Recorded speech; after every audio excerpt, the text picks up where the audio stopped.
विद्यार्थी मित्रों, पूजा विद्यालय में आप सबનું हार्दिक स्वागत है। ધોરણ 11 विषय वाणिज्य व्यवस्था અને સંચાલન, ચેપ્ટર 6 ધંધાકીય વ્યવસ્થાના સ્વરૂપો પાર્ટ 2। તો વિદ્યાર્થી મિત્રો, આપણે ચર્ચા કરતા હતા કંપનીનો। તો કંપનીનો અર્થ અને કંપનીની લાક્ષણિકતા વિશે આપણે ચર્ચા કરી। હવે આપણે જોઈએ કંપનીના ફાયદાઓ। તો કંપનીના ફાયદા વિશે આપણે અભ્યાસ કરીએ। તો પહેલો પોઈન્ટ છે વિશાળ મૂડી ભંડોળ, કે ભાઈ કંપની તેની મૂડીને શું નાના નાના હિસ્સોમાં એટલે કે શેરમાં વહેંચી નાખે છે અને વિશાળ પ્રમાણમાં શું મૂડી એકઠી કરી શકે છે।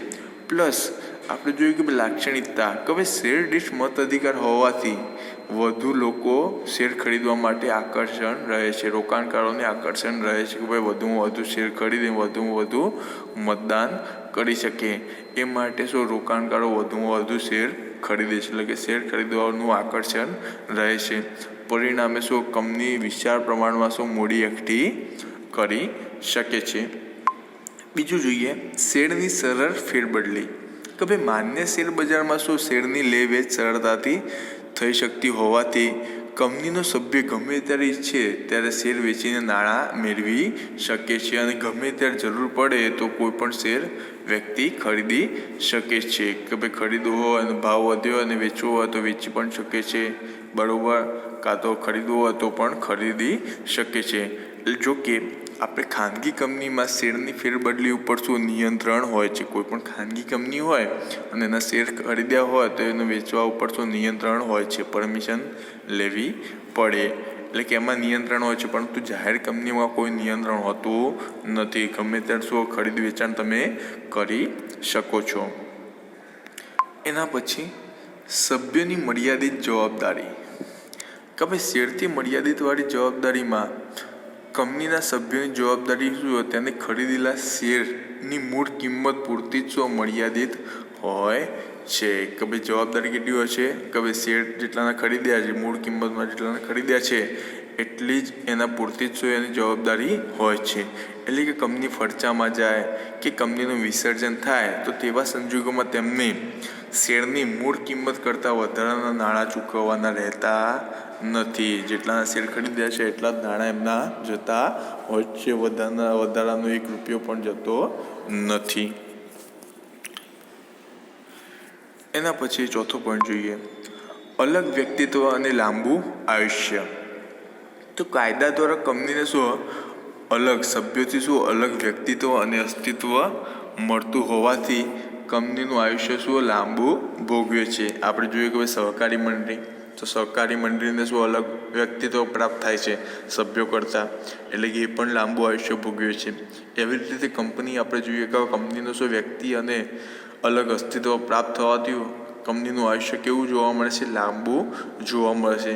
એટલે કે કોઈ સભ્ય મૃત્યુ પામે, નાદાર જાહેર થાય, કાં તો અસ્થિર મગજનો થાય, બરાબર, તો એવા સંજોગોમાં સભ્યો દ્વારા શેરની ફેરબદલી થવાથી કંપનીના અસ્તિત્વને કોઈ અસર પડતી નથી, કંપનીનું અસ્તિત્વ તો ટકી રહે છે। એની પછી આપણે જોઈએ વિશાળ કદમાં મૂડીના લાભ, વિશાળ કદનો લાભ, કે ભાઈ કંપની છે તો મોટા પાયા ઉપર ઉત્પાદન ખરીદી વેચાણ કરીને ઉત્પાદન શક્ય બનતી હોય, વિશાળ પ્રમાણમાં મૂડી ભંડોળની જરૂર હોય, વિશાળ પ્રમાણમાં શું મોટા યંત્રોની જરૂર હોય, નિષ્ણાતોની સેવા હોય, સંશોધન હોય। આ કારણે આપણે જોઈએ કે ઓછા ખર્ચે મોટા પાયા ઉપર ઉત્પાદન કરી શકાય છે, કારણ કે કંપનીમાં જોઈએ કે મૂડી ભંડોળ વધુ હોય છે, એટલે કે મોટા પાયા ઉપર આપણે ખરીદ વેચાણ કરતા હોવાથી આપણને ઓછા કિંમતમાં શું ઓછા ખર્ચે ઉત્પાદનના લાભ મળે છે। પ્લસ નવા નવા આધુનિક યંત્રોથી ઉત્પાદન વધુ કરી શકાય છે, નિષ્ણાતોની સેવાઓ મળે છે, નવી નવી આપણે વસ્તુનું સંશોધન કરી શકીએ છીએ। આથી જ આપણે કંપનીને શું કહીએ છીએ, આર્થિક વિકાસના એન્જિન તરીકે પણ ઓળખીએ છીએ। વિદ્યાર્થી મિત્રો 2 માર્કના ક્વેશ્ચનમાં પૂછી શકે કે ભાઈ કંપનીને આર્થિક વિકાસના એન્જિન તરીકે ઓળખવામાં આવે છે, સમજાવો કેમ। તો ભાઈ આ બધા કારણો કે ભાઈ મોટા પાયા ઉપર ઉત્પાદન શક્ય બને છે, બરાબર, સંશોધન કરી શકાય છે, નિષ્ણાતોની સેવા, આધુનિક યંત્રો, ઉત્પાદન વધારી શકાય છે, બરાબર, દેશનો પણ વિકાસ થાય છે, ગ્રાહકોને શું સારી જરૂરિયાતવાળી સારી વસ્તુઓ શું ઓછી ક્વોલિટીવાળી વસ્તુઓ મળી શકે છે। એના પરિણામે એના પછી આપણે જોઈએ છઠ્ઠો પોઈન્ટ, કાર્યક્ષમ સંચાલન. કે ભાઈ નિષ્ણાંતોની સેવા છે અને કાર્યકુશળ સંચાલકોને કારણે કંપનીનું સંચાલન શું વ્યવસાયલક્ષી અને કાર્યક્ષમ બને છે. કે ભાઈ આપણે જોઈએ કે ભાઈ સહકારી મંડળીમાં જોયું કે ભાઈ સહકારી મંડળીમાં જે સભ્યો હોય એ સભ્યો જ વહીવટ કરતા હોય છે અને સભ્યો સંચાલન કરતા હોય છે, ભલે એમનામાં આવડત ના હોય તો પણ. એટલે કે કાર્યક્ષમ વહીવટ કાર્યક્ષમ રીતે સંચાલન થઈ શકતું નથી. પણ આપણે જોઈએ કે ભાઈ કંપનીમાં તો નિષ્ણાંતોની સેવા લઈએ છીએ, કાર્યકુશળ સંચાલનના કારણે કંપનીનું સંચાલન આપણે અસરકારક રીતે કરી શકીએ છીએ. કારણ કે આપણે સંચાલકોને જે હોય, CEO હોય, મુખ્ય વહીવટી અધિકારી છે, તો એમને લાખો રૂપિયા આપણે પગાર આપતા હોય છે. જે નિષ્ણાંતો હોય એમને લાખો રૂપિયા પગાર ફી આપતા હોઈએ છે. એના કારણે શું કંપનીનું સંચાલન શું કાર્યક્ષમ રીતે થયેલું જોવા મળે છે. પરંતુ આપણે જોઈએ કે ભાઈ સહકારી મંડળીમાં આપણે જોઈએ કે ભાઈ સહકારી મંડળીમાં આ બધી સેવા કોણ આપે છે? સભ્યો જ આપે છે. સભ્યોમાં આવડત ના હોય, ગુણ ના હોય, અનુભવ ના હોય તો પણ જાતે જ કરતા હોય છે. એટલે કે કાર્યક્ષમ રીતે સંચાલન જોવા મળતું નથી. પરંતુ કંપનીમાં શું કાર્યક્ષમ રીતે સંચાલન થયેલું જોવા મળે છે. એના પછી લોકશાહી સંચાલન. કે ભાઈ સભ્યોએ ચૂંટેલા પ્રતિનિધિઓ એટલે કે સંચાલકો દ્વારા જ કંપનીનું શું સંચાલન લોકશાહી રીતે થાય છે. અને મહત્વના જે નિર્ણયો હોય એ સભ્યોની શું સામાન્ય સભામાં બહુમતીથી લેવાય છે. કોઈ પણ નિર્ણય લેવો હોય તો પહેલાં તો કંપનીએ સામાન્ય સભા બોલાવવી પડે જ. એમાં જે બહુમતી મળે એ પ્રમાણે જ કંપનીએ નિર્ણય લેવો પડે છે. એના પછી સમાજ અને રાષ્ટ્રને લાભ. કે ભાઈ જાહેર જનતા તેની બચતોનું શું કંપનીમાં શેર, ડિબેન્ચર, જાહેર થાપણમાં રોકાણ કરે છે. એટલે કે બચતને પ્રોત્સાહન મળે છે. હવે જે રોકાણ કરે એમને રોકાણના ઉપર તેમને શું મળે છે? ડિવિડન્ડ અને વ્યાજની આવક મળે છે. શેરમાં રોકાણ કર્યું હોય, ઇક્વિટી શેરમાં રોકાણ કર્યું હોય તો એમને ડિવિડન્ડ મળે છે. ડિબેન્ચરને એમાં રોકાણ કર્યું હોય, બોન્ડમાં રોકાણ કર્યું હોય તો એમને વ્યાજની આવક મળે છે. એટલે કે મોટા પાયા ઉપર ઉત્પાદનના લાભ લઈને સમાજના લોકોને પણ મળે છે.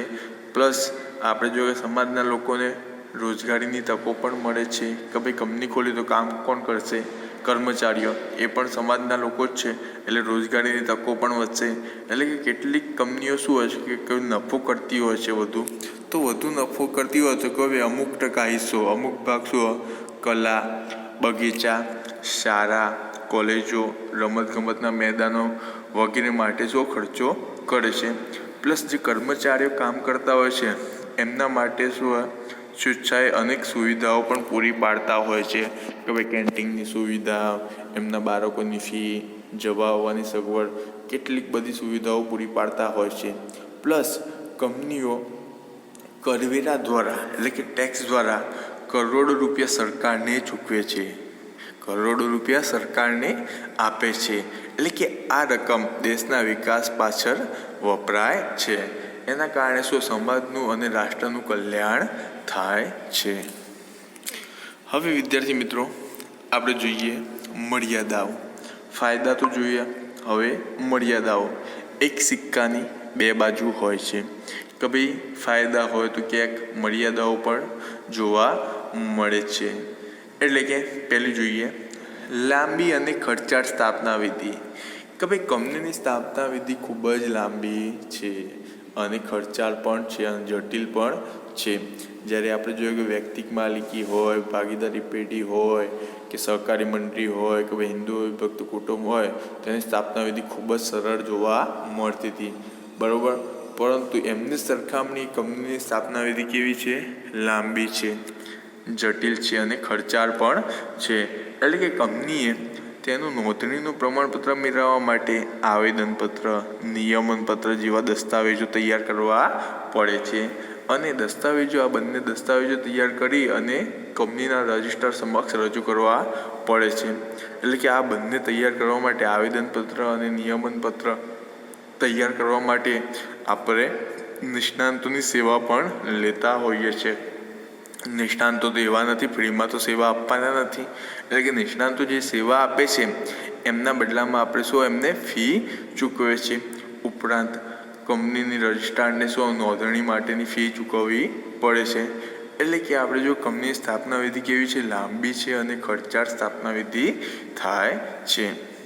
બીજું આપણે જોઈએ ધારાકીય નિયંત્રણો. કે ભાઈ કંપની કાયદા દ્વારા અસ્તિત્વમાં આવે છે. કંપની શેના દ્વારા અસ્તિત્વમાં આવે છે? કાયદા દ્વારા અસ્તિત્વમાં આવે છે. એટલે કે કંપનીએ તેની હયાતી દરમિયાન કાયદાની જોગવાઈનું શું પાલન કરવું પડે છે. કે ભાઈ 2003નો કંપની ધારો છે, કાયદાની જે જોગવાઈ છે એ પાલન કરવું પડે છે. નિયમિત સમયે પત્રકો બનાવવા પડે છે, અહેવાલો, હિસાબો કંપની રજિસ્ટ્રારને મોકલવા પડે છે. દર વર્ષે જે હોય એ કંપની રજિસ્ટ્રારને દર વર્ષે મોકલવા પડે છે.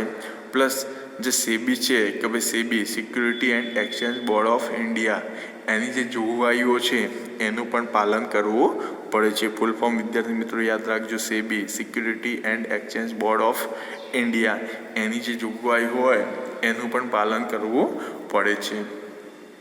એના પછી આપણે જોઈએ વહીવટી ખર્ચમાં વધારો. કે ભાઈ નિષ્ણાંતોને આપણે ઊંચી ફી ચૂકવીએ છીએ, વિશિષ્ટ અધિકારીઓને આપણે શું આકર્ષક પગાર આપીએ છીએ, સંશોધન પાછળ ખર્ચો કરીએ છીએ, બરાબર. તો વગેરેના કારણે શું કંપનીનો વહીવટી ખર્ચ વધી જાય છે. જ્યારે સહકારી મંડળીમાં શું વહીવટી ખર્ચ ઓછો હોય છે, કારણ કે નિષ્ણાંતોની સલાહ લેતા નથી.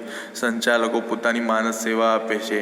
સંચાલકો સેવા આપતા હોય તો એમનો પગાર પણ ઓછો હોય છે. સંશોધન પાછળ પૈસા ગળતતા નથી, બરાબર. તો સહકારી મંડળીમાં આપણે વહીવટી ખર્ચ કેવો જોવા મળશે?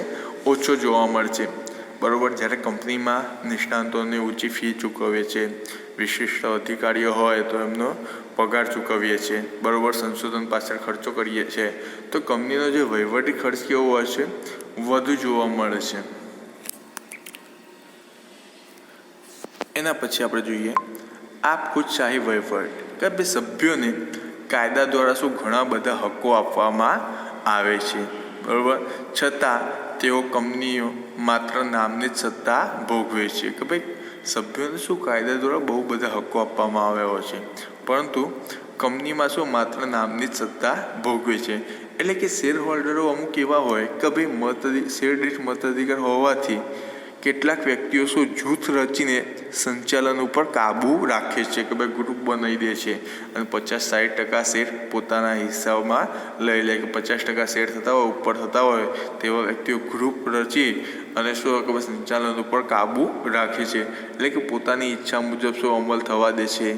પ્લસ કંપનીના નાણાં, મિલકતો અને ખાનગી માહિતીઓ પોતાના અંગત હિત અને સ્વાર્થ માટે શું એનો ઉપયોગ કરતા હોય છે. એના પછી રહસ્યોની જાળવણીમાં મુશ્કેલી. એટલે કે કંપનીએ તેના વાર્ષિક હિસાબો ફરજિયાત ઓડિટ કરાવીને સભ્યોને તથા કંપની રજિસ્ટ્રાર સમક્ષ મોકલવા પડે છે. દર વર્ષે જે વાર્ષિક હિસાબ થાય એ ફરજિયાત સભ્યોને અને કંપનીના રજિસ્ટ્રાર સમક્ષ મોકલવા પડે છે. એટલે કાયદા અનુસાર આપણે જોઈએ કે બીજી કેટલીક બાબતો જેવી કે ભાઈ ડિબેન્ચર પરત, બોનસ શેર ને લગતી બાબતો શું પ્રસિદ્ધ કરવી પડે છે. આથી કંપનીના જે રહસ્યો હોય છે રહસ્યોની જાળવણી રાખવી મુશ્કેલી પડતી હોય છે. એના પછી આપણે જોઈએ નીતિ વિષયક નિર્ણયોમાં વિલંબ. કે ભાઈ કંપનીના જો નીતિ વિષયક નિર્ણયો લેવામાં સભ્યોની સંમતિ લેવી પડે છે. એટલે કે આ માટે સભ્યોએ શું સામાન્ય સભા બોલાવવી પડે છે.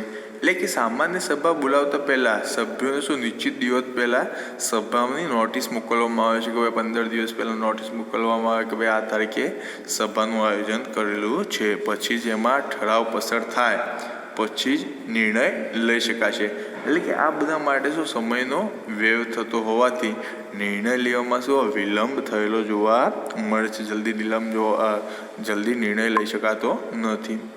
ઓછી પરિવર્તનશીલતા. તો આપણે જોઈએ કે ભાઈ વ્યક્તિગત માલિકી છે, ભાગીદારી પેઢી કરતાં શું કંપની સ્વરૂપમાં શું પરિવર્તનશીલતાનું તત્વ કેવું જોવા મળશે? ઓછું જોવા મળશે. એટલે કે કંપનીમાં મહત્ત્વના જે ફેરફારો કરવા હોય, કોઈ પણ ફેરફાર કરવો હોય તો સામાન્ય સભામાં ઠરાવ પસાર કરવો પડે અથવા કેટલાક સંજોગોમાં શું કેન્દ્ર સરકાર અને અદાલતની પરવાનગી લેવી પડે, હાઈકોર્ટની પરવાનગી લેવી પડે તો જ તમે ફેરફાર કરી શકો છો. એના પછી સટ્ટાખોરીને ઉત્તેજન કે ભાઈ સંચાલકોએ કંપનીની ખાનગી માહિતીથી વાકેફગાર હોવાથી શેર બજારમાં સૌ કૃત્રિમ ફેરફારો સર્જીને સટ્ટાખોરીને ઉત્તેજન આપે છે કે ભાઈ સંચાલકો શું અંદરની જે કંપનીની માહિતી હોય એ બહાર આપી દે, બરાબર, એટલે સટ્ટા બજારવાળા ભાવ ઓછો થવાનો છે, વધુ થવાનો છે એ ખબર પડી જાય, એટલે કે રોકાણ કરતા હોય છે કાં તો પૈસા ઉઠાવી લેતા હોય છે. એટલે કે શેરની થતી સટ્ટાખોરી નાના રોકાણકારોના આર્થિક હિતનું શું નુકસાન પહોંચાડી શકે છે. એના પછી છે સમાજને ગેરફાયદા કે ભાઈ કામદારોની હડતાલ થાય, માલિકો દ્વારા શું તારાબંધીનો ભોગ સમાજને બનવું પડતું હોય છે. એટલે કે માનવી કરતાં શું મૂડીને મહત્ત્વ આપતું હોવાથી ઇજારાશાહીના દૂષણો પ્રવેશે છે, જેથી સમાજમાં આવક અને સંપત્તિની શું અસમાન વહેંચણી જોવા મળતી હોય છે.